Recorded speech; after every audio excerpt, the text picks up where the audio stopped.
This video will illustrate how to change a hard drive in a Dell tower. First thing we do is we put the Dell tower on its side.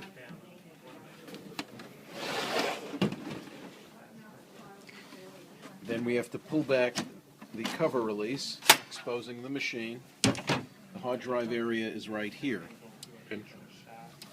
Remove the cables, 2 of them.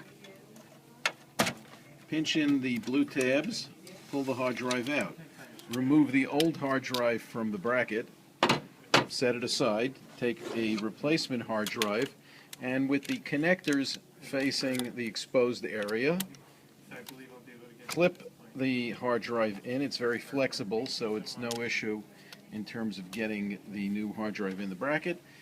Simply replace it in the bay, put back the 2 cables, and that's it. Now you take the cover, put the cover right back on the tower, and simply press it down, and you're ready to go.